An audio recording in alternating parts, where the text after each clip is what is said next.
सदियों से चली आ रही सतभक्ति की ऐसी धारा, ऋषियों, मुनियों, देवताओं और त्रिदेवों ने भी जिसका भेद ना पाया। भक्ति तो सभी करते हैं,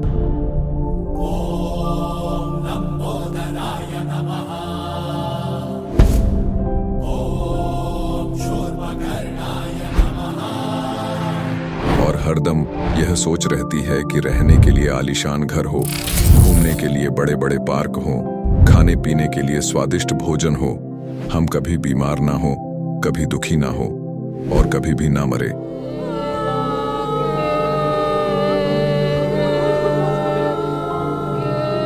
हरदम मौज मस्ती में रहे।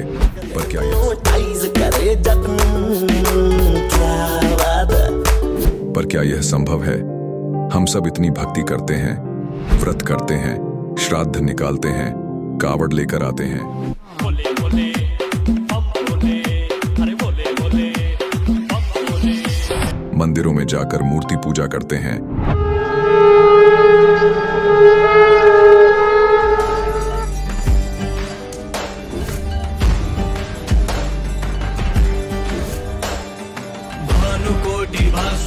भवाब्धितारकं परं नीलकण्ठमीप्सितार्थदायकं त्रिलोचनं कालकालमम्बुजाशमक्षशूलमक्षरम्। चर्च में जाकर प्रेयर करते हैं,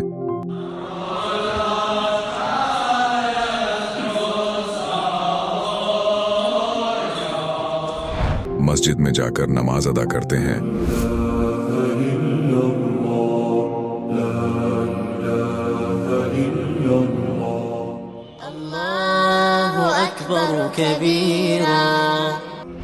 और गुरुद्वारों में जाकर माथा टेकते हैं,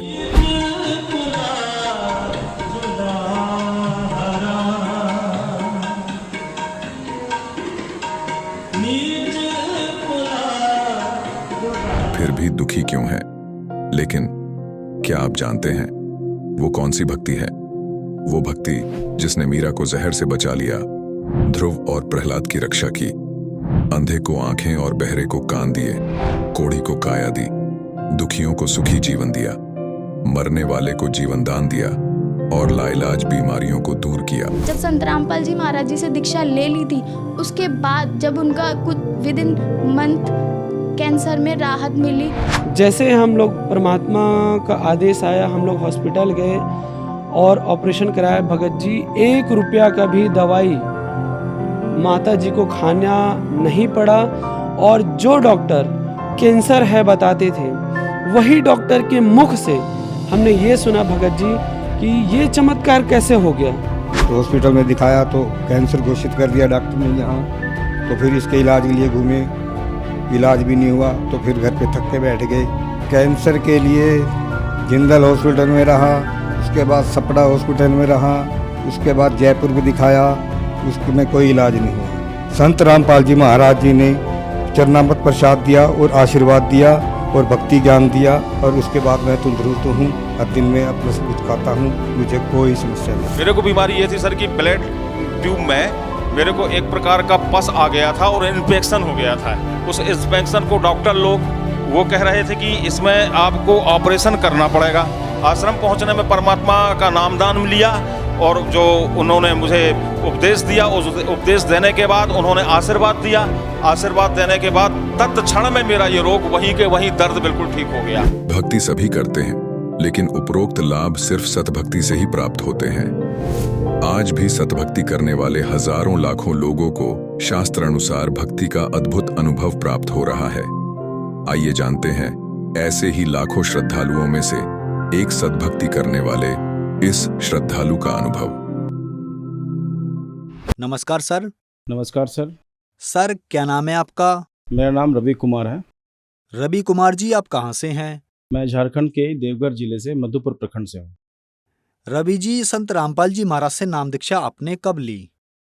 संत रामपाल जी महाराज से मैंने नाम दीक्षा 13 अक्टूबर 2019 को ली। रवि जी, क्या क्या भक्ति साधनाएं की हैं आपने? बचपन से मैं आर्य समाज की भक्ति करता था।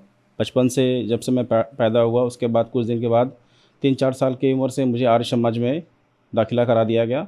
वहाँ के जो भी यज्ञ करना, हवन करना, ये सब मैं करता था। और बचपन से ही मुझे सारा वेद जो है वो, जो अग्निहोत्र करते हैं, हवन करते समय, वो सारा मंत्र मुझे याद हो गया था। लेकिन मेरी परमात्मा की जो तलाश थी वो पूरी नहीं हो पा रही थी। मैं हर समय जब भी मैं नहाता था, मैं सूर्यदेव की उपासना करता था। कुछ लोगों ने मुझे कहा कि सूर्यदेव की पूजा करने से बहुत लाभ मिलता है। तो मैं उनसे कहता था कि जो दुनिया में सच्चे भगवान हैं वो कौन है और मेरा जीवन क्यों मुझे मिला। मैं यही सोचता था कि मुझे काम करना पड़ता है, बहुत तरह की तकलीफ़ें होती है, भगवान ने मुझे ऐसा पैदा ही क्यों किया कि मुझे फंसा दिया। मुझे लगता था कि ऐसा कौन भगवान है जो मुझे इस हालात में छोड़ दिए हैं। तो कोई ना कोई ऐसा भगवान है जो सुप्रीम पावर है, मुझे उसकी तलाश करनी चाहिए। और उसकी तलाश करने के लिए मैं आर्य समाज में तो था ही, उसके बाद भी मैं ब्रह्मा कुमारीज़ में हनुमान जी की पूजा भी करता था और साथ ही साथ आरएसएस विभाग में जहाँ भी मुझे लगता था कि मुझे परमात्मा की जानकारी मिल सकती है, मैं वहाँ जाता था। लेकिन मैं पूजा तो करता था, लेकिन मेरी तलाश भी नहीं मिट रही थी और मुझे लाभ भी नहीं हो पा रहा था। एक बार तो मैं ऐसे पूजा नहीं करता था हनुमान जी का उतना, लेकिन एक बार मुझे मन किया कि मैं आज हनुमान जी का व्रत रखूँगा। मंगलवार का दिन था और जब मैं बाज़ार गया कुछ काम करने के लिए, तो मुझे एक व्यक्ति से झगड़ा हो गया और उससे मेरा झगड़ा इतना हो गया कि मैंने मारपीट कर ली और मेरा ही हाथ जो है वो उसमें टूट गया। तो मैं जब जब भक्ति करता था तो मेरे साथ कुछ ना कुछ अनहोनी घटना घट जाती थी, इसलिए मैं भक्ति वही नहीं करता था, लेकिन परमात्मा की तलाश में हमेशा करता ही रहता था। ब्रह्मा कुमारीज़ में मुझे बताया जाता था कि आप मुरली सुनो, ध्यान करो, मेडिटेशन करो, वो भी मैं करके देखा, लेकिन मुझे संतुष्टि कहीं नहीं मिल पा रही थी। आर्य समाज में हवन भी करता था, सब कुछ करता था, लेकिन परमात्मा की जो भूख होती है वो मुझे नहीं लगता था, कुछ ना कुछ कमी है। क्योंकि वहाँ पे जब देखता था कि सभी जो पुरोहित हैं या आर्य समाज के सदस्य हैं, जो भी लोग वहाँ पे पूजा करते थे, वो भक्ति करते थे, लेकिन वो भी परेशान रहते थे। किसी को कुछ ना कुछ परेशानी लगी हुई थी। दूसरी बात है कि परमात्मा के साथ जो प्रेम होता है वो मुझे नहीं मिल पा रहा था। इसलिए मैं फिर खोजते सत्संग सुनने लगा। सत्संग आस्था टीवी पे, संस्कार टीवी पे मैं बहुत सत्संग सुनता था। 2012-13 की बात है, मैं सत्संग सुनता था। मुझे बहुत अच्छे लगते थे उस समय। स्वामी रामदेव जी जो हैं वो योगा सिखाते हैं, उनका भी मैं बहुत सुनता था, आर्य समाजी क्योंकि वो थे। और उसके बाद देवकी नंदन ठाकुर जी को मैं सुनता था। साथ ही साथ ब्रह्मा कुमारीज़ के डॉक्टर शिवानी बहन जो है उनको मैं सुनता था। कृपालू जी महाराज को मैं बहुत पसंद करता था, सबको सुनता था। लेकिन इसके साथ साथ जो श्री कृष्ण जी जो अर्जुन से वार्तालाप किए हैं गीता के अध्याय में, वो जो एपिसोड है वो मैं हमेशा रात भर सुनते रहता था, मुझे बहुत अच्छा लगता था। लेकिन फिर मैं सोचता था कि फिर ये जो 84 लाख तरह की योनियाँ हैं ये क्यों बनाई गई, मैं जीऊँगा फिर मर के फिर मैं कहाँ जाऊँगा। मेरे मन में बहुत सारा सवाल था। मैं पुरोहित से पूछता था तो वो मुझे कुछ समझाते थे, लेकिन मुझे संतुष्टि नहीं मिल पाती थी। जब आर्य समाज में मैं जब वहाँ पे पूजा पाठ करने जाता था तो उस समय वहाँ के सदस्यों ने मुझे मंत्री का पद दिया था और मैंने लगभग 2-3 साल तक वहाँ पे मंत्री के पद पे वहाँ पे कार्य किया। आरएसएस में भी मैं था, वहाँ पे मैं सदस्य के रूप में था, देखता था कैसे क्या हो रहा है और उसमें जो भी मेरा सेवा मिलता था मैं उसको करता था। ब्रह्मा कुमारीज़ मैं जब जाता था वहाँ पे तो सब देखते थे मेडिटेशन कर रहा है, तो वहाँ पे हम मेडिटेशन करते थे। उनसे पूछते थे कि आप ये जो पूजा पाठ करते हैं इसका कुछ आधार है क्या, वेद पुराण ये सब कुछ आप मानते हैं? उन्होंने कहा कि नहीं, हम लोग वेद पुराण कुछ नहीं मानते हैं, ये हमारा ये जो ब्रह्मा कुमारी जो है वो बाबा जी जो है, कोई एक बाबा जी रहते थे, उन्हीं की सारे मुरलियों को सुनते थे और उनसे ही वो सारा कुछ आगे करते थे। फिर साधना चैनल पे एक बार सत्संग सुनते सुनते गुरुजी संत रामपाल जी महाराज का सत्संग आ गया। तो मैंने देखा कि संत रामपाल जी महाराज ब्रह्मा विष्णु महेश के बारे में बता रहे कि ये तो नासवान है, इनकी मृत्यु होती है, जन्म होता है। और फिर वो किताब खोल के प्रूफ भी कर रहे थे, श्रीमद् देवी भागवत से, विष्णु महापुराण से, शिव पुराण से, सभी से वो प्रूफ कर रहे थे। तो मैं सोच रहा था कि संत रामपाल जी महाराज ऐसा क्यों कहते हैं, हमारे देवी देवता को छोटा ये क्यों बता रहे हैं, क्या ये अन्य बाबाओं की तरह ही बाबा हैं? ये सोचता भी था, सत्संग भी सुनता था। 3-4 दिन तक सुनते सुनते मुझे लगा ये बोलते तो सब कुछ ठीक है, लेकिन ये ब्रह्मा विष्णु महेश को ऐसा क्यों बता रहे हैं? फिर मैं अपने पुरोहितों से पूछता था, वो बोलते थे कि ये भी बाबा की तरह हैं। 2019 में जब मैं मानसिक परेशान था, कॉलेज में था, वर्कलोड बहुत ज़्यादा था मेरे ऊपर में, तो मैं सोचता था कि परमात्मा को ढूंढता हूँ यूट्यूब के माध्यम से, फेसबुक के माध्यम से, मैं ऐसा खोज रहा था। तो जब यूट्यूब में मैंने देखा तो उसमें मैंने सर्च किया परमात्मा कैसे मिलेंगे, परमात्मा कहाँ है। तो संत रामपाल जी महाराज के ही कुछ भगत का इंटरव्यू मेरे सामने आ गया। उन्होंने कहा कि परमात्मा जो है वो सतलोक में रहते हैं, सतलोक में सर्व सुख है, यहाँ पे हम लोग काल के जाल में फंस गए हैं। और फिर कोई कहता था कि ये किसी का किडनी का ऑपरेशन, किडनी का बीमारी था वो ठीक हो गया, किसी को कैंसर था वो ठीक हो गया, किसी को एड्स ठीक हो गया, किसी को कुछ ठीक हो गया। मैं सोचता था कि ये संत रामपाल जी महाराज ऐसा क्या करते हैं कि ये सारा बीमारी ठीक हो जाता है। तो मैंने 2013 में ज्ञान गंगा किताब मंगाया था, लेकिन पढ़ा नहीं था। वो मैंने देखा गुरुजी ऐसे हाथ किए हुए थे, मुझे लगा कि ये अपने आप को भगवान समझते हैं। उस समय मेरा बुद्धि काम नहीं किया, मैं पहचान नहीं पाया। तो मुझे लगा कि ये मैंने किताब को लिया और घर में कहीं ना कहीं रख दिया, उसको पढ़ा नहीं। लेकिन 2019 में जब मुझे लगा कि संत रामपाल जी महाराज का ज्ञान जो है वो बहुत अच्छा है, फिर मैंने बोकारो ज़िले में एक पेटरवार जगह है, वहीं पे संत रामपाल जी महाराज का नामदान केंद्र था। मैंने फ़ोन करके पता किया, फिर मैं वहाँ गया और परमात्मा का, संत रामपाल जी महाराज का नाम दीक्षा वहाँ से मुझे मिला। रवि जी, आप टीवी चैनल्स पर सभी संतों के सत्संग देखा करते थे और आपने नाम दीक्षा सिर्फ संत रामपाल जी महाराज जी से ही ली। तो सर, और संतों के सत्संग में और संत रामपाल जी महाराज जी के सत्संग में आपको क्या भिन्नता नजर आई? संत रामपाल जी महाराज मुझे बताएं कि मोक्ष कैसे मिलेगा, ये जवाब अन्य संतों के पास नहीं था। वो गोल मोल बात करते थे, वो नहीं बता रहे थे कि हमारा ये जो जीवन मिला है ये इसका क्या उद्देश्य है। और दूसरी बात ये है कि सतलोक भी एक स्थान है जहाँ पे जाने के बाद लोग जो है वापस नहीं आते हैं। स्वर्ग जाने के बाद लोगों को वापस आना पड़ता है, नरक जाने के बाद भी वापस आना पड़ता है, 84 भोगना पड़ता है। ये सारा सच्चा ज्ञान जो है वो मुझे नहीं मिल पा रहा था। संत रामपाल जी महाराज की नाम दीक्षा लेने के बाद और उनका ज्ञान समझने के बाद मुझे ये पूरा समझ में आ गया कि आध्यात्मिक ज्ञान जो है वो सिर्फ संत रामपाल जी महाराज के पास है।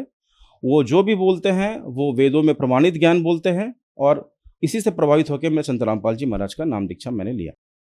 रवि जी, आप 20 साल तक आर्य समाज से जुड़े रहे, वहाँ प्रधान भी रहे और मंडल प्रधान भी रहे, और इस बात को आप भी जानते होंगे कि संत रामपाल जी महाराज और आर्य समाज का लंबे अरसे से विवाद चल रहा है। आर्य समाजी कहते हैं कि संत रामपाल जी महाराज महर्षि दयानंद पर विवादित टिप्पणी करते हैं, तो क्या ये बात सही है? संत रामपाल जी महाराज पर ये जो आरोप लगाए हैं दयानंद सरस्वती जी के अनुयायी आर्य समाजी, ये सरासर गलत है। पहली बात है कि मैं पूछता था दयानंद सरस्वती जी के अनुयायी आर्य समाजियों से कि ऐसा क्या कर दिया गुरुजी ने, और वो क्या गलत बताते हैं, जो वेदों में लिखा है वही बताते हैं। लेकिन वो देखने के बाद भी नहीं मानते थे। संत रामपाल जी महाराज कहते हैं कि परमात्मा हमारे घोर से घोर पाप को भी नाश कर देते हैं, और उसका प्रमाण यजुर्वेद में, ऋग्वेद में दिखाते हैं। संत रामपाल जी महाराज कहते हैं कि परमात्मा साकार रूप में है, और ये कहते हैं निराकार है। इन सभी बातों से, वाद विवाद से मैं उनसे पूछता था, वो गलत बताते थे, और वो उनको कुछ ज्ञान नहीं है, और वो सिर्फ अपने ही ज्ञान को सर्वश्रेष्ठ समझते हैं और संत रामपाल जी महाराज का विरोध करते हैं। दयानंद सरस्वती जी और संत रामपाल जी की विचारधाराओं में जो फर्क है वो मैं बताता हूँ। मैंने जब भी पूछा उनके पुरोहितों से कि संत रामपाल जी का आप विरोध क्यों करते हैं, तो वो कहते हैं कि आपके गुरुजी गलत बताते हैं। लेकिन सच्चाई तो ये है कि संत रामपाल जी महाराज ही वेद के अनुसार, जो वेद में प्रमाणित ज्ञान है उसके अनुसार बताते हैं, और ये तो कहते हैं कि मुझे वेद का पूरा ज्ञान है, सत्यार्थ प्रकाश पढ़िए। मैं कुछ पूछता था तो बोलते सत्यार्थ प्रकाश पढ़िए। वो खुद नहीं पढ़ते थे, वे खुद वेद के मर्मों को नहीं जानते थे और दूसरों को सिखाते थे। तो संत रामपाल जी महाराज वेद के अनुसार बताते हैं ज्ञान, और जो भी कहते हैं वो 101 नहीं 1001% सही कहते हैं। रवि जी, मुख्य सवाल, क्या संत रामपाल जी महाराज से नाम दीक्षा लेने के बाद आपको लाभ भी मिले? संत रामपाल जी महाराज का नाम लेने के बाद पहले तो मुझे सबसे बड़ा लाभ जो मिला वो मुझे आध्यात्मिक ज्ञान का पता चला, मेरे जीवन का कल्याण हुआ। दूसरी बार मेरी आर्थिक स्थिति उतनी अच्छी नहीं थी, बहुत परेशान था। अब मैं आर्थिक स्थिति पहले से बहुत बेहतर है। संत रामपाल जी महाराज की नाम दीक्षा लेने के बाद एक और चमत्कार मेरे साथ हुआ। पहली बात तो मेरा एक्सीडेंट, एक बार 70 के स्पीड से गाड़ी चला रहा था और रात के समय मैं गिर गया, लेकिन मुझे कोई चोट वैसा नहीं लगा, बस हाथ में हल्का सा चोट लगा। और जब मैं एक्सरे कराने गया तो मुझे लगा शायद टूट गया होगा, लेकिन उन्होंने कहा टूटा हुआ नहीं है। 10 रुपये की गोली दी और उससे मैं ठीक हो गया। हालांकि बाकी सबको मेरा शर्ट फट गया था, पैंट फट गया था, लेकिन अंदर चोट नहीं लगा हुआ था। सभी को लग रहा था कि ये बहुत ज़्यादा ये हो गया होगा, लेकिन मुझे वैसा कुछ नहीं हुआ था। और संत रामपाल जी महाराज की भक्ति करने के बाद, नाम दीक्षा लेने के बाद मुझे एक लाभ मिला कि कॉलेज में मेरे जो जो प्रमुख हैं उनसे मेरा किसी बात को लेके अनबन हो गई और उन्होंने मुझे कॉलेज में साजिश करके मुझे टर्मिनेट करा दिया। मैंने इसके लिए बहुत सारे नेताओं के पास गया, अरदास लगाई, तो उन्होंने मेरा साथ नहीं दिया। जब मैं हार गया और मेरा काम कहीं से नहीं बना तो मैंने समर्पण कर दिया कि हे संत रामपाल जी महाराज, हे कबीर साहब, अब आप ही पूर्ण परमात्मा हैं, आप ही दया करेंगे, अब मैं नहीं कुछ कर सकता, अब आप जानिए। तो उसी रात को फ़ोन आया और वही फ़ोन करके बोले कि कोई दिक्कत नहीं है, आप फिर से आइए, सारा जो मुझ पर आरोप लगा था वो सब क्लियर हो गया और फिर मुझे मान सम्मान के साथ उसी पोस्ट पर मुझे फिर से रख दिया गया और मैं आज वहीं सेवा कर रहा हूँ। मैं पॉलिटेक्निक कॉलेज के लाइब्रेरियन पोस्ट पे हूँ। जब मैं नाम दीक्षा लिया उस समय मैं घर पे अकेला ही नाम दीक्षा लिया हुआ था, कोई और नहीं था। तो मैं आस पड़ोसी के सबको बोलता था और मेरे जो दोस्त हैं, मेरे जो कलीग्स हैं, मैं सबको बोलता था कि संत रामपाल जी महाराज की नाम दीक्षा लो। कुछ दिन बाद मेरी जो माता है उन्होंने कहा कि ठीक है, मैं नाम दीक्षा लूँगा, इससे क्या होगा। मैं कहा कि आप अगर संत रामपाल जी महाराज की भक्ति करेंगे, आपको आर्थिक लाभ, शारीरिक लाभ, जो कुछ भी आपको कमी है, भक्ति मार्ग में बाधक है, वो सब ठीक हो जाएगा। तो मेरी माँ ने विश्वास किया, परमात्मा का ज्ञान, संत रामपाल जी महाराज का ज्ञान समझा और नाम दीक्षा लेने के बाद उनके पैर में बहुत पुराना दर्द था। वो जब उठती थी सुबह ना तो पैर लंगड़ा लंगड़ा के उठती थी, चलने में बहुत दिक्कत होता था।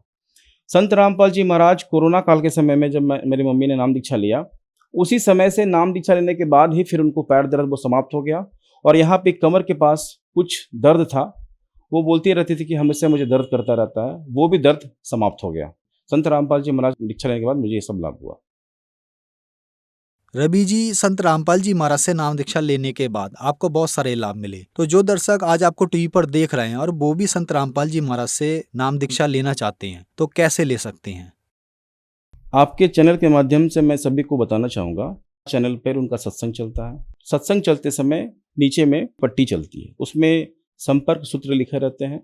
आप उस फ़ोन नंबर पर फ़ोन कीजिए और फिर अपने नज़दीकी नामदान केंद्र पर जाके संत रामपाल जी महाराज की दीक्षा प्राप्त कर सकते हैं। धन्यवाद सर। सत साहिब। अब जगत गुरु तत्वदर्शी संत रामपाल जी महाराज जी के सत्संग के माध्यम से उस अद्वितीय आध्यात्मिक ज्ञान के बारे में जानते हैं जिसके माध्यम से आप भी प्राप्त कर सकते हैं ऐसे आध्यात्मिक, मानसिक और भौतिक सुख जो अभी तक आपने सिर्फ मीराबाई, ध्रुव, प्रहलाद जैसे कुछ ही भक्तों की जीवन कथा में सुने होंगे। अब सुनिए तत्वदर्शी संत के संग शास्त्र अनुकूल भक्ति सत्संग, ऐसा अद्वितीय आध्यात्मिक ज्ञान जिसका है सर्वधर्मों के पवित्र शास्त्रों में प्रमाण। परमात्मा अपने दूसरे रूप में तेजो में शरीर सिंहासन पर विराजमान है, मनुष्य आकार है, एक रोमकूप में करोड़ सूर्य मिला दे करोड़ चंद्रमा, उससे भी अधिक रोशनी परमात्मा के शरीर की है। अब धर्मदास जी ने देखा भी भगवान तो ये होगा और ये नौकर होगा जिंदा यहाँ का। तो कबीर परमात्मा जिंदे के महात्मा के रूप में नीचे से गए थे, चवर करने लगे उस परमात्मा के अपने दूसरे स्वरूप पर। थोड़ी सी देर में सिंहासन पर विराजमान जो परमात्मा थी वो उठे और नीचे से गए हुआ शरीर जिंदा वाला सिंहासन पर विराजमान हुआ और वो तेजो में शरीर वाला भगवान जिंदा महात्मा के ऊपर चवर करने लगा। कुछ देर के बाद धर्मदास जी ये सोच रहे थे ये क्या हो रहा है कि महात्मा के ऊपर भगवान चवर कर रहा है। इतने में तेजो में शरीर जिंदा वाले शरीर में समा गए। अकेले कबीर भगवान जिंदा वाले रूप में वहां विराजमान रहे, अनंत कोट ब्रह्मांड के कंट्रोलर के सिंहासन।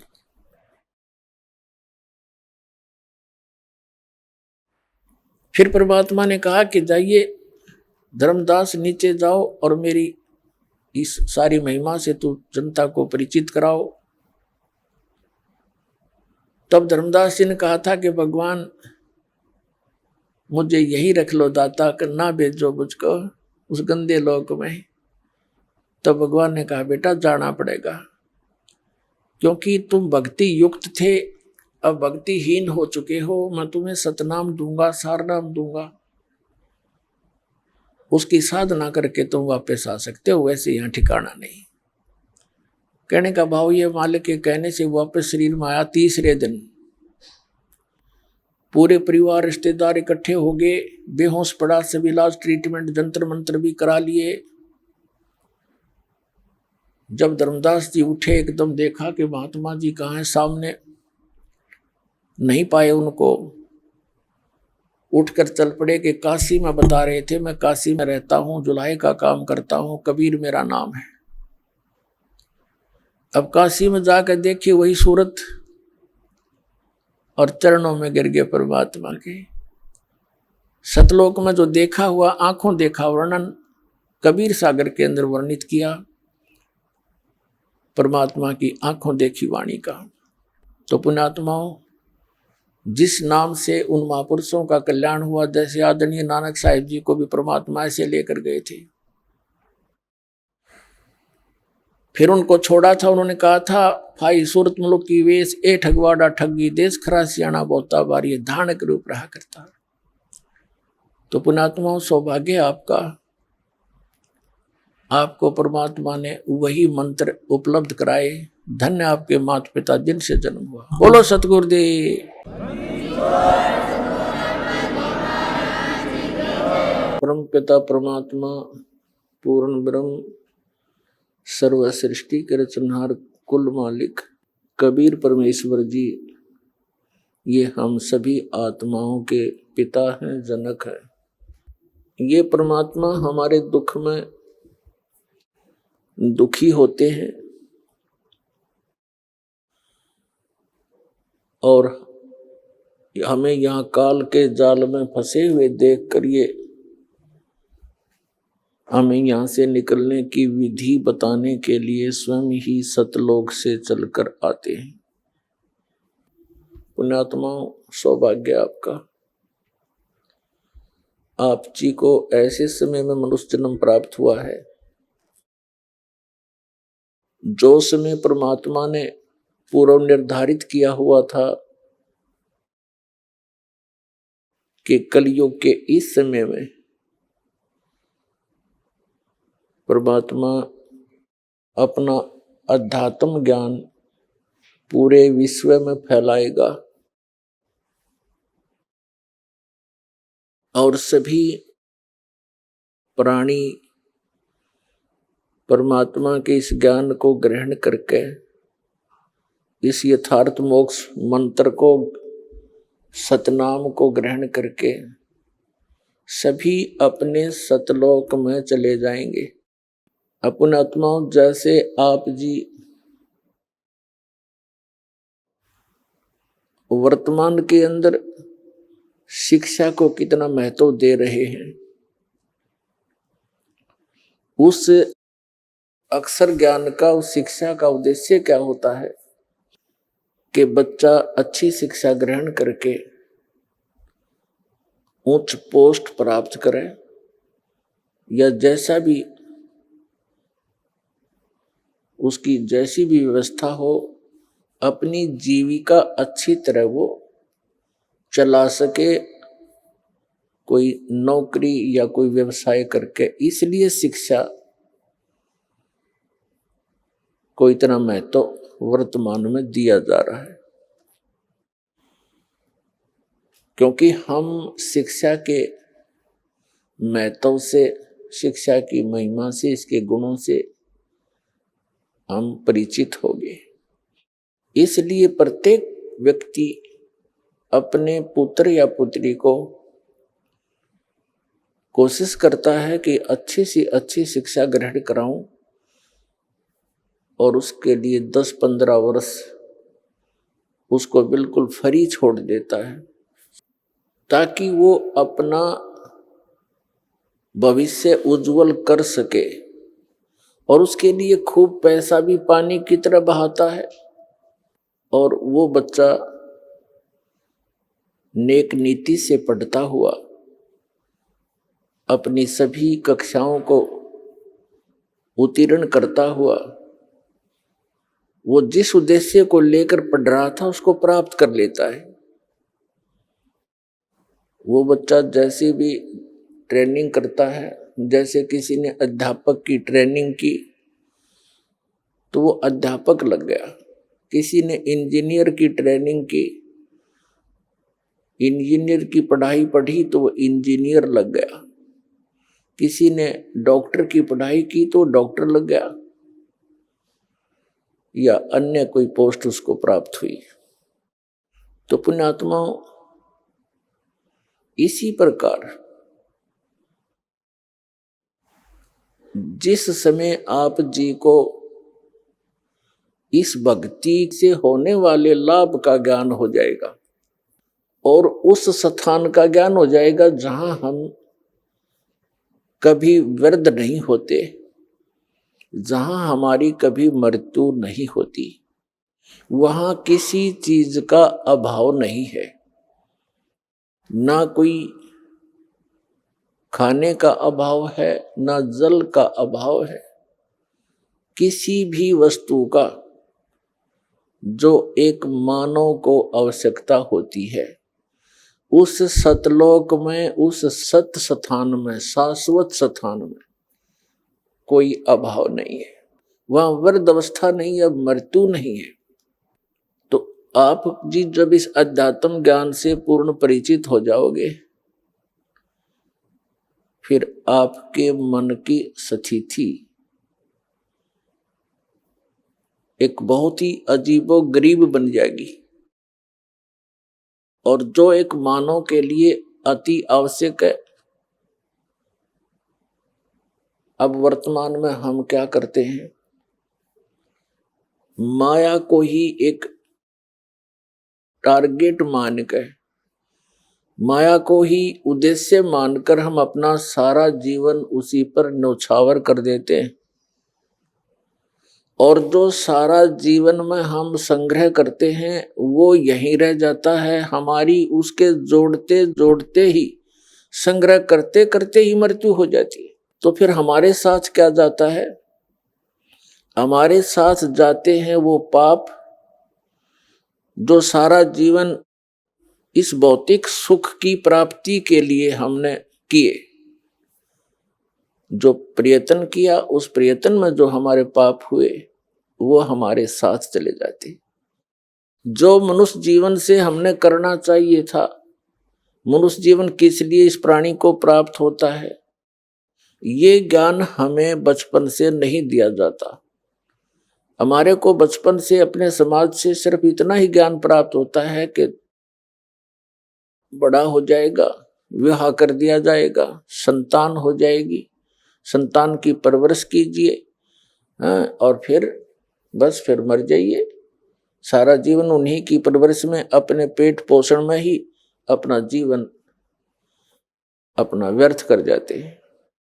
जब हम सत्संग में आते हैं, सत्संग के अंदर परमात्मा का दिया हुआ ज्ञान बताया जाता है, और वो ज्ञान होता है।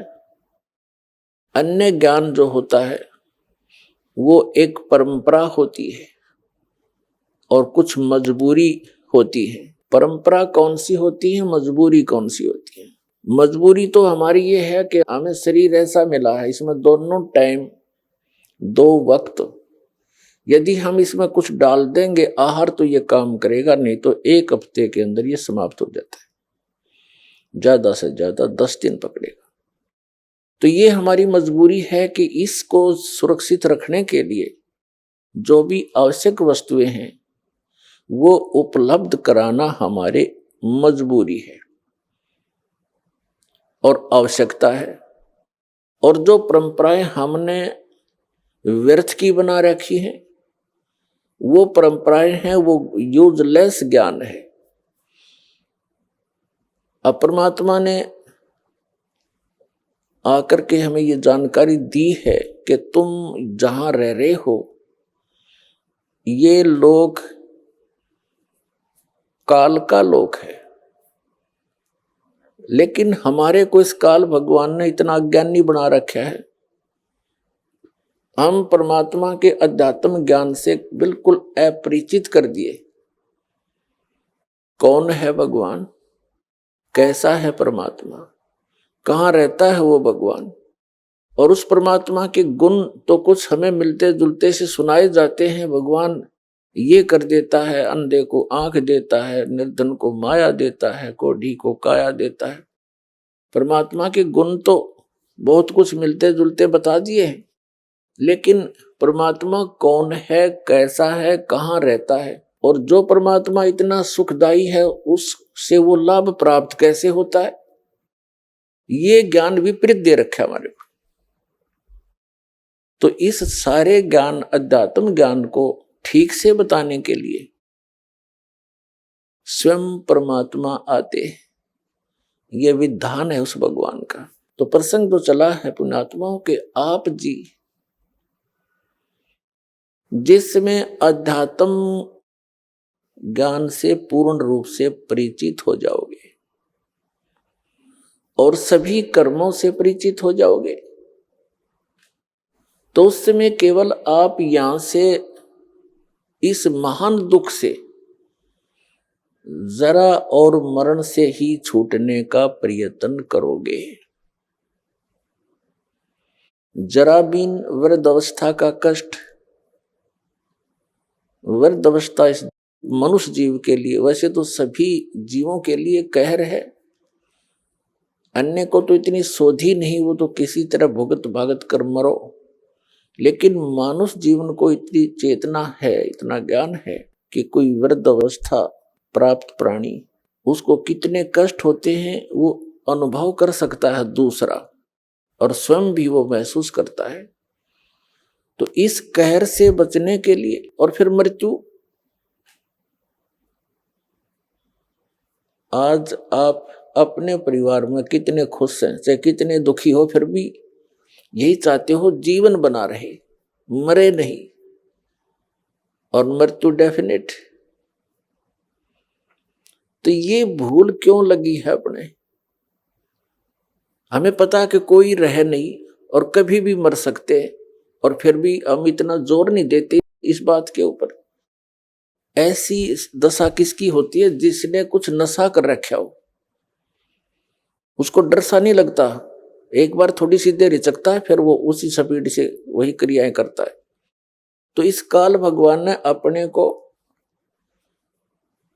इस झूठे सुख की या त्रिगुणमयी माया रूपी भांग प्यार रखी है, और इस भांग के नशे में हम देखते भी हैं और पता भी है कि मृत्यु होगी, पर डर कती नहीं। मृत्यु के जब लक्षण घटते हैं अपने ऊपर, उसमें घिघी बनती है, अको हो ये फलाना रोग हो गया, हो अब तो मृत्यु होगी, तो उस समय महसूस होता है कि हाँ शायद अब बात बिगड़ेगी। तो ये बात हमें वैसे भी याद रहनी चाहिए अगर नशा उतर गया था। तो इस भांग के नशे को उतारने के लिए ये एंटीबायोटिक, ये सत्संग सुनाए जाते जो यह भांग के नशे को उतार सके। कबीर ये माया अटपटी, सब गट आण अड़ी, किस किस को समझाऊं, या कुए भांग पड़ी। 21 ब्रह्मांड है इस काल भगवान के, ब्रह्म के, इसको ब्रह्म भी कहते हैं, जैसे ऋषि जिसको ब्रह्म कहते आए हैं, ये काल भगवान है। इसको सरपुरुष भी कहते हैं, इसको सरब्रह्म भी कहते हैं, सरब्रह्म। इसने अपने 21 ब्रह्मांड के अंदर या माया की भांग घोल के घेर रखी इस कुएं में, और एक कुएं में, यानी जैसे शराब के ठेके पर जितने भी व्यक्ति शराब पीकर लौट रहे हों, हत्थे पर या हत्था बनाते हैं तो उसका बताते हैं, शराब पीने का कोई ठिकाना सा बना लेते हैं, कहीं पर कई राज्यों में मान्यता प्राप्त होते हैं। तो वहां से जो निकल कर आते हैं, उनसे जितनों से भी आप बात करोगे, उनकी एक जैसी गतिविधि, एक जैसी चाल होगी। ऐसे लड़खड़ाते आएंगे, बोलेंगे कुछ, सोचेंगे कुछ। तो हम सभी की वही दशा होगी, हमने वही भांग पी रखी है यहाँ के झूठे सुख की। कबीर साहब कहते हैं, झूठे सुख को सुख कहे ये मान रहा मन मोद, ये सकल चबीना काल का कुछ मुख में कुछ खोद। श्रीमद् भगवत गीता अध्याय नंबर 4 के श्लोक नंबर 32 में कहा है कि अर्जुन, जो ज्ञान मैंने आपको इसी अध्याय नंबर 4 के श्लोक नंबर 25 से 31 तक बताया है कि कोई तो स्वाध्याय करता है, जैसे गीता जी का नित्य पाठ कर लिया, कोई देवताओं की पूजा करता है, कोई योग अभ्यास करता है, कोई तीक्ष्ण अहिंसावादी व्रत रखता है, जैसे मुंह पर पट्टी बांध कर नंगे पैरों घूमता है, और कोई ब्रह्म साधना करता है। ये सभी साधक अपनी साधना को पापनाशक जानते हैं, यानी पापनाश पापनाश होंगे तो मोक्ष होगा, यानी मोक्षदायक मानते हैं। यदि इनको ये पता लगे कि ये साधना ठीक नहीं है तो इसको तुरंत त्याग देंगे। इसलिए चौथे अध्याय के 32वें श्लोक में कहा कि अर्जुन, सच्चिदानंद घन ब्रह्म की वाणी में ब्रह्मणे मुखे, यहां अनुवादकर्ताओं ने गीता जी में गड़बड़ी कर रखी है। ब्रह्मणे मुखे का अर्थ इन्होंने गलत कर दिया, वेद की वाणी लिख दी। नहीं, श्रीमद् भगवत गीता अध्याय नंबर 17 के श्लोक नंबर 23 में यही अनुवाद करता ब्रह्मणे का अर्थ करते हैं सच्चिदानंद घन ब्रह्म, यानी परम अक्षर ब्रह्म। तो यहां हमने चौथे अध्याय के 32वें श्लोक में ब्रह्मणे मुखे का अर्थ सच्चिदानंद घन ब्रह्म के मुख से बोली गई अमृत वाणी में धार्मिक यज्ञों की, यज्ञ माने धार्मिक अनुष्ठानों की जानकारी विस्तार से कही गई है, और वो तत्व ज्ञान है जो परमात्मा ने अपने मुख कमल से बोला है। वाणी वो तत्व ज्ञान है, उसमें यथार्थ ज्ञान है। चौथे अध्याय के 34वें श्लोक में कहा कि उस तत्व ज्ञान को जो सच्चिदानंद घन ब्रह्म ने अपने मुख कमल से बोला है, यहां अवतरित होकर यहां आकर के, उस ज्ञान को तू तत्वदर्शी संतों के पास जाकर समझ। उनको दंडवत प्रणाम करने से, विनम्र भाव से, कपट छोड़ के नम्रता पूर्वक, सरलता पूर्वक प्रसन्न करने से वे तत्वदर्शी संत तुझे तत्व ज्ञान का उपदेश करेंगे। ये सलाह दे दी गीता ज्ञानदाता ने अर्जुन को। इससे सिद्ध है कि गीता ज्ञानदाता संपूर्ण अध्यात्म ज्ञान से परिचित नहीं है। ऑप्शन छोड़ दिया कि वो तत्व ज्ञान तो तत्वदर्शी संत बताएंगे, और वो परमात्मा के द्वारा स्वयं आकर बोली हुई वाणी में लिपिबद्ध होता है। अपने आत्मा वैसे तो गीता अध्याय नंबर 7 के 12 से लेकर 15 में एक निर्णायक ज्ञान दिया है। गीता ज्ञानदाता कहता है कि तीनों गुणों के द्वारा जो कुछ भी हो रहा है, रजगुण ब्रह्मा से उत्पत्ति, सतगुण विष्णु से सतिथि और तमगुण शिव जी से संहार जो हो रहा है, इसका निमित्त कारण मैं हूं, काल कहता है। लेकिन मैं इनमें नहीं हूं और ये मुझ में नहीं है, यानी वो इनसे भिन्न है, तीनों से, इनका पिता है। और ये निमित्त क्यों है? क्योंकि इसको श्राप लगा हुआ है 1 लाख मानव शरीरधारी प्राणियों का नित्य मार कर आहार करने का, सूक्ष्म शरीर से गंध निकाल कर खाने का, इसको श्राप लगा हुआ। तो इसलिए इसने तीनों अपने पुत्रों से ये व्यवस्था यहां की बनवा रखी है। तो ये क्या कहता है कि ये त्रिगुण में ही मेरी माया, रजगुण ब्रह्मा, सतगुण विष्णु, तमगुण शिव जी द्वारा फैलाया गया यू जाल बड़ा खतरनाक है।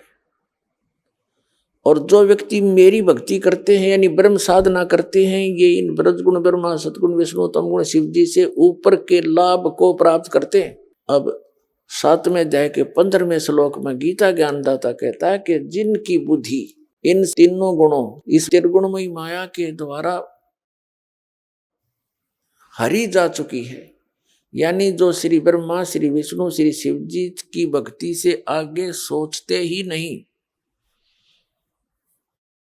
इन्हीं से प्राप्त अक्षिणिक लाभ को प्राप्त करके प्रसन्न रहते हैं, वे राक्षस स्वभाव को धारण किए हुए मनुष्यों में नीच दूषित कर्म करने वाले मूर्ख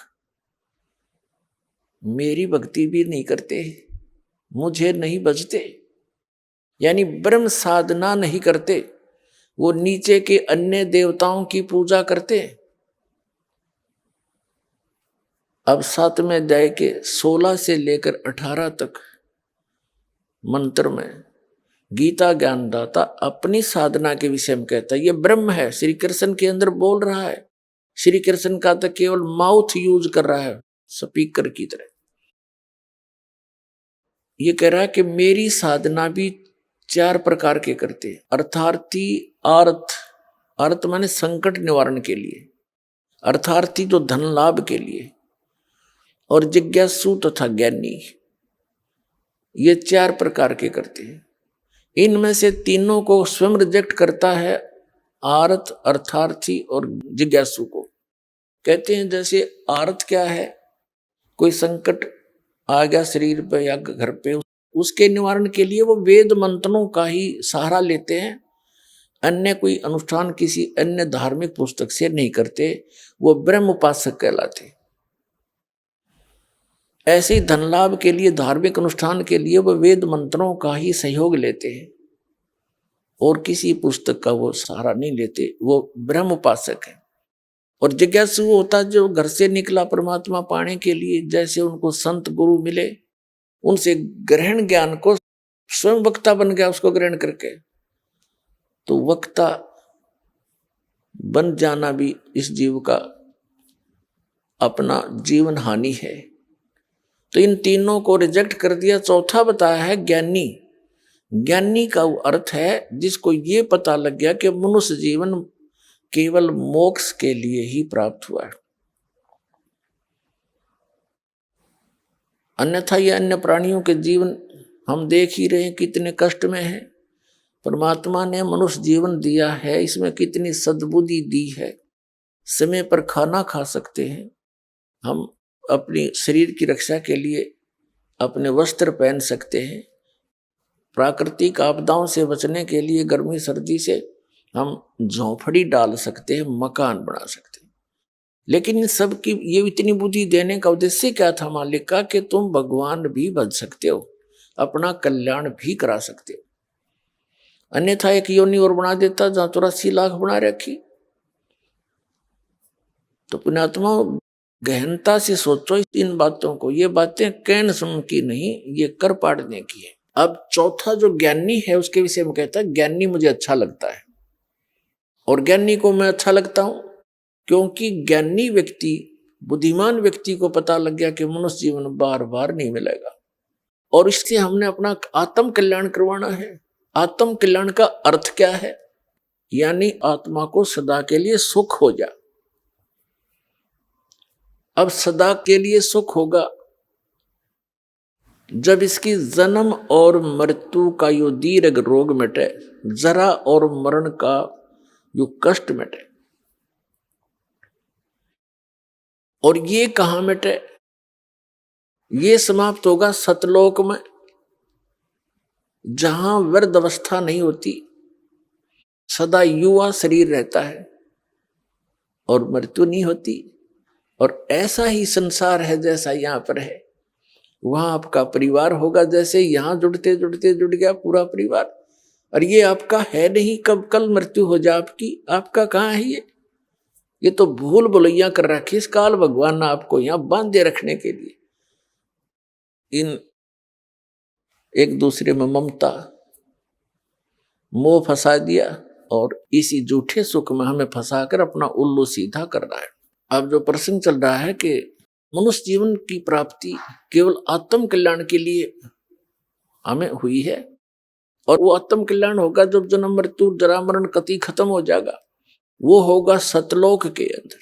अपने आत्माओं, गीता जी अध्याय नंबर 7 के श्लोक नंबर 18 में कहा है गीता ज्ञानदाता ने कि ये ज्ञानी आत्मा है तो उदार, उदार माने अच्छी है, नेक आत्मा है, लेकिन इनको तत्वदर्शी संत ना मिलने के कारण ये मेरे वाली अनुत्तम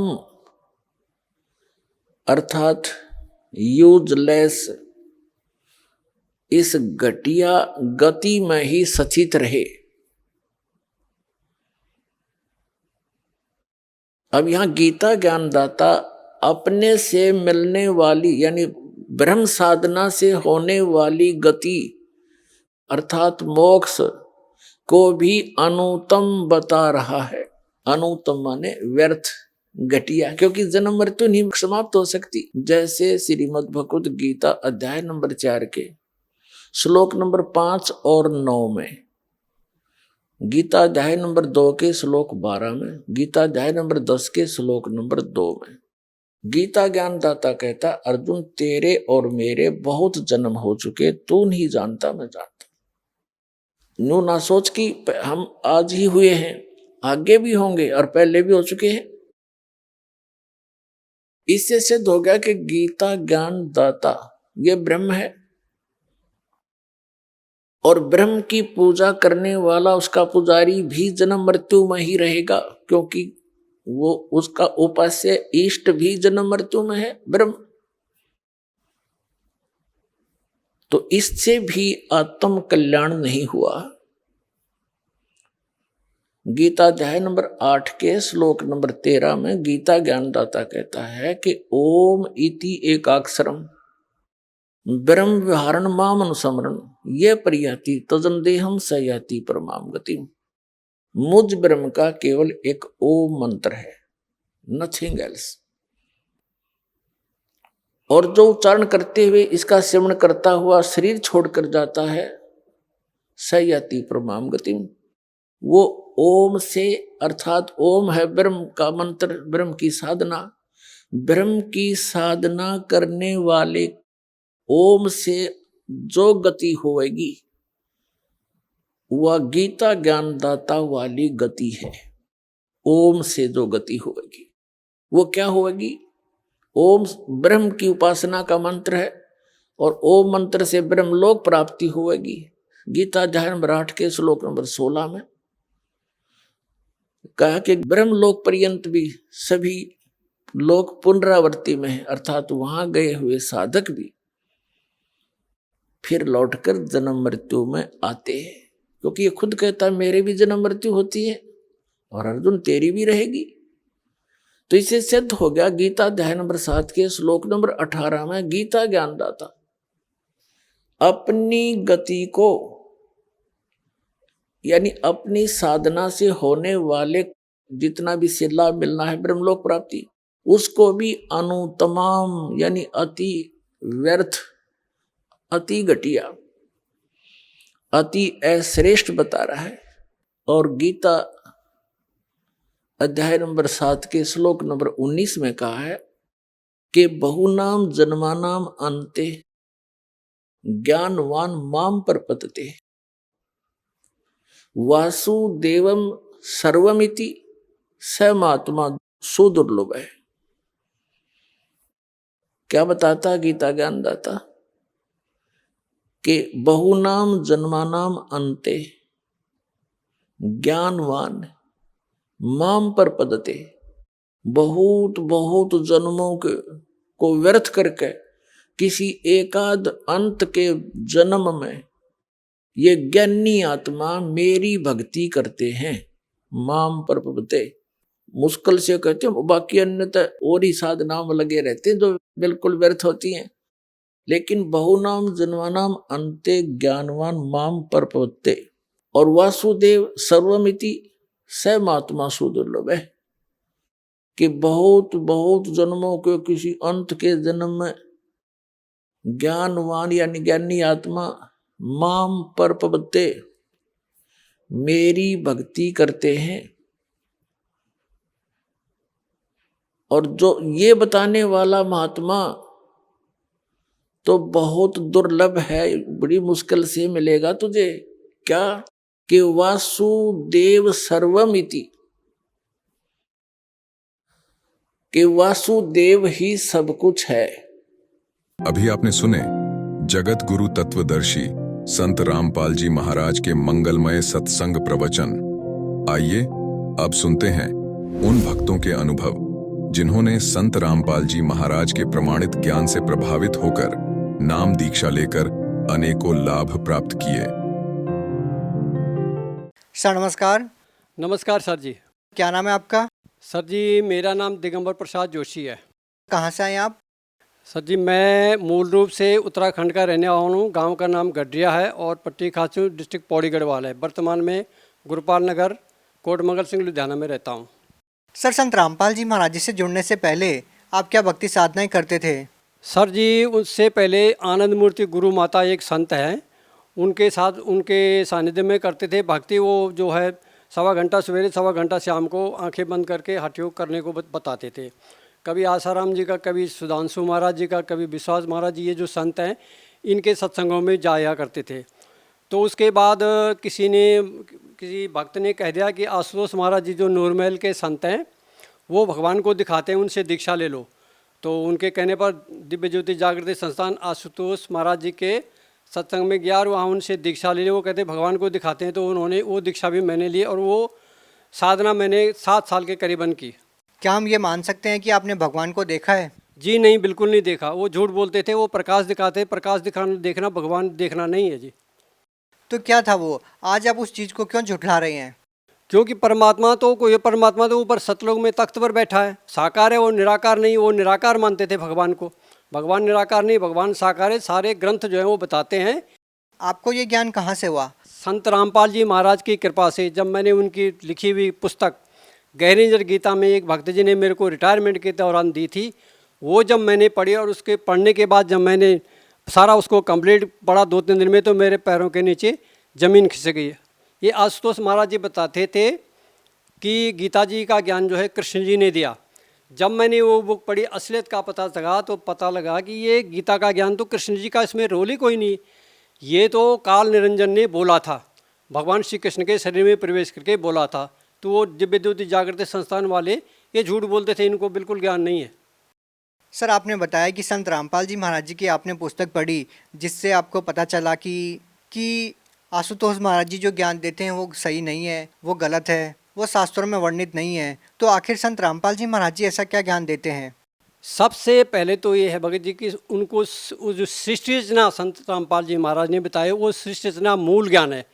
उसके जाने बगैर किसी ग्रंथ का ज्ञान हम नहीं जान पाते। वो ही मूल ज्ञान, वहीं से पता लगा कि ये गीता का ज्ञान कृष्ण जी ने नहीं, काल निरंजन ने बोला था। क्या संत रामपाल जी महाराज जो ज्ञान देते हैं, क्या उसका कोई प्रमाण भी देते हैं साथ में? जी बिल्कुल, हर एक का प्रमाण देते हैं। साथ में ढेरों सारे प्रमाण संत रामपाल जी ने बताए, देवी भागवत से और सूक्ष्म वेद से और कई ग्रंथ है जैसे शिव पुराण है और संतों की वाणियाँ, उनसे भी उन्होंने प्रमाण दिखाए हैं। बिल्कुल सर आपको प्रमाणों के साथ यकीन हुआ कि संत रामपाल जी महाराज जी सही ज्ञान देते हैं। तो सर आपने संत रामपाल जी महाराज जी से नाम दीक्षा कब ली? मैंने 3 सितंबर 2009 को प्रथम मंत्र संत रामपाल जी महाराज जी से लिया। सर हम आपसे संत रामपाल जी महाराज जी के बारे में पूछना चाहेंगे कि पहले आप 7 साल से आशुतोष महाराज जी से जुड़े रहे और 2009 से आप संत रामपाल जी महाराज जी से जुड़े हुए हैं। तो आपको इन दोनों संतों में क्या भिन्नता नजर आई? बात यह है कि संत रामपाल जी महाराज जो ज्ञान दीक्षा देते हैं, जो भी किसी को अगर प्रॉब्लम होती है तो वेदों में लिखा है कि उसके सारे कष्ट परमात्मा दूर कर देता है। और आशुतोष महाराज नूरमहल वाले कहते थे कि जो उसमें लिखा हुआ है वो कर्म का फल भोगना ही पड़ेगा। और न उनको शिष्टचना का ज्ञान है, न उनको ये पता कि गीता का ज्ञान किसने दिया। वो इस मामले में उनका ज्ञान शून्य है। संत रामपाल जी का ज्ञान बिल्कुल वेदों पर आधारित है, सभी ग्रंथों पर आधारित है, वो सत्य ज्ञान है बिल्कुल। जो आशुतोष महाराज जी के आश्रम में जब हम जाते थे भंडारे में, तो उसके बाहर जो स्टॉल लगते थे, तो वहाँ अगर हमने अगर कोई चीज़ खानी है तो उसके पैसे देने पड़ते थे। पैसे दे के हम चीज़ खा सकते थे, वैसे नहीं खा सकते, वहाँ पैसे लेते थे। और संत रामपाल जी महाराज जी के? संत रामपाल जी के आश्रम में कोई पैसा नहीं लिया जाता। मैंने जब नाम दीक्षा ली थी तो मैंने वहाँ देख के हैरान हो गया कि चाय पानी और भंडारा वहाँ सब निःशुल्क है।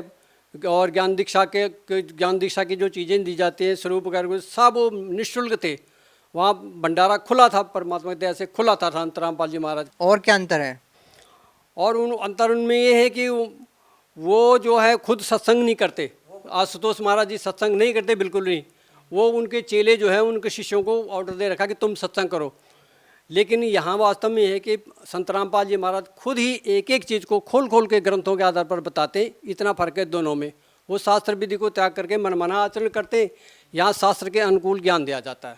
मैं 7 साल तक आशुतोष महाराज जी से जुड़ा रहा, लेकिन मैंने कभी भी उनसे मुलाकात नहीं हुई मेरी, कभी उनसे मिलने का मौका नहीं मिला। जब प्रार्थना भी लगाई तो उन्होंने नहीं जाने दिया, मुझे उनके पास जाने नहीं दिया। और संत रामपाल जी? संत रामपाल जी महाराज के तो हम दर्शन जिस दिन जाते थे सत्संग सुनने के लिए, तो दर्शनों के लिए लाइन लगती थी, उसमें हम भी दर्शन के लिए जाते थे। अपना सुख दुख अपना उनको वो बताते थे, वो हमको बताते थे भाई ऐसा करो बेटा, ऐसा करो, वो सब समस्याओं का हमारा समाधान कर देते थे। तो सर हम आपसे जानना चाहते हैं कि संत रामपाल जी महाराज जी से नाम दीक्षा लेने के बाद आपको क्या लाभ मिले? जी बिल्कुल, वैसे तो लाभ बहुत सारे हैं, पर थोड़े से बताऊंगा मैं। जो हमारी बहू है उसकी प्रेगनेंसी थी, तो 4 महीने की प्रेगनेंसी वो हर 4 महीने के बाद वो ख़राब हो जाती थी। दो प्रेगनेंसी ऐसी ही ख़राब हुई, तो हर बार हम उनसे प्रार्थना करते थे ऐसा क्यों हो रहा है, ऐसा क्यों हो रहा है। तो दूसरी प्रेगनेंसी के दौरान तो हमने आशुतोष महाराज जी से दिल्ली में फ़ोन लगाया, तो वहाँ से जी जवाब आया कि आपको कर्म का फल जो है वो भोगना ही पड़ेगा, जो आपके भाग्य में हानि लाभ लिखा है वो भोगना ही पड़ेगा। वही उनका ये जवाब था। संत रामपाल जी महाराज की शरण में आने के बाद जब गुरुजी से प्रार्थना की, तो गुरुजी कहते बेटा उनके पास पूर्ण ज्ञान नहीं है और वो गलत बोल रहे हैं, क्योंकि शास्त्रों में लिखा है कि परमात्मा पूर्ण जो पाप होते हैं, घोर से घोर पाप, उसको भी नष्ट कर देता है और पूर्ण लाभ अपने साधक को देता है। तो संत रामपाल जी महाराज की कृपा से हमें जो है वो पोता मिला, और वो इस समय 10 साल का हो चुका है। उन्हीं की कृपा से मिला, संत रामपाल जी महाराज की कृपा से। सर और क्या क्या लाभ मिले आपको संत रामपाल जी महाराज जी से? और एक बार मैंने आँखों का ऑपरेशन कराया था, तो कुछ 1 साल के बाद आँखों के आगे आँखें इनके आगे जो है ना फिर थोड़ा दिखना बंद हो गया, और 10-15 फुट के फासले पर कोई गाड़ी, कोई स्कूटर, कोई खड़ा होता तो उसको मैं देख नहीं पाता, नंबर नहीं नोट कर पाता था क्या नंबर लिखा है। तो जब डॉक्टर के पास गए तो डॉक्टर ने कहा आपकी आँखें तो स्वस्थ हैं बिल्कुल, नंबर भी आपका ठीक है, ये दवाई ले जाओ, डालते जाओ, कोई प्रॉब्लम नहीं आपको। मैंने कहा मेरे को दिखता क्यों नहीं? फिर आया, मैंने 10-15 दिन वो दवाई डाली, लेकिन उससे आराम कोई नहीं हुआ। तो इस दौरान प्रार्थना लगाई संत रामपाल जी महाराज के चरणों में, तो वहाँ से गुरुजी ने आदेश दिया कि परमात्मा दया करेंगे बेटा, भक्ति करते रहो। तो जब उसी डॉक्टर के पास दोबारा गए तो उस डॉक्टर ने कहा कोई बात नहीं जी, हम 2000 रुपये लेंगे, 4000 और से लेते थे, तुमसे 2000 लेंगे, थोड़ा सा जाला आपकी आंखों में आ रखा है, इसको साफ़ कर देते हैं। तो उन्होंने 10 मिनट में वो साफ़ करके आँखें कर मुझको फिर कह रहे टेस्ट करा लो आप। तो बाहर आए, तो जब टेस्ट कराई तो जो लड़का वहाँ पर बैठा हुआ था वो बोला कि अंकल जी आपकी आँखें तो बिल्कुल बच्चों जैसी हो गई। ये फ़ायदा हुआ एक। सर संत रामपाल जी महाराज जी से नाम दीक्षा लेने के बाद आपको बहुत सारे लाभ मिले, आप भगत समाज को क्या संदेश देना चाहते हैं? जी भगत समाज को ये संदेश देना चाहते हैं कि भाई और बहनों, इस संसार में जितने भी गुरु हैं ये सब शास्त्र विधि को त्याग करके मनमाना आचरण करा रहे हैं भक्त, और इनसे कोई लाभ नहीं होने वाला। ये सब काल के मुख में भक्तों को डाल रहे हैं। तो प्रार्थना आप लोगों से है कि आप संत रामपाल जी का सत्संग जो है चैनल है, टीवी है, इन पर आता है, आप सत्संग को सुनिए। और सत्संग के दौरान उस नीचे जो है पीली पट्टी आती है, उस पीली पट्टी पर नंबर दिए होते हैं, तो आप उन नंबरों पर फ़ोन लगाइए। और फ़ोन लगाने के बाद जब वहाँ से एड्रेस पूछिए कि आप किस इलाके में रहते हैं, तो उस इलाके से भक्त लोग आपको जो हैं वो बता देंगे एड्रेस कि आपके इलाके में कौन सा सेंटर है। आप वहाँ से नाम दीक्षा लीजिए और अपना कल्याण कराइए। जी धन्यवाद।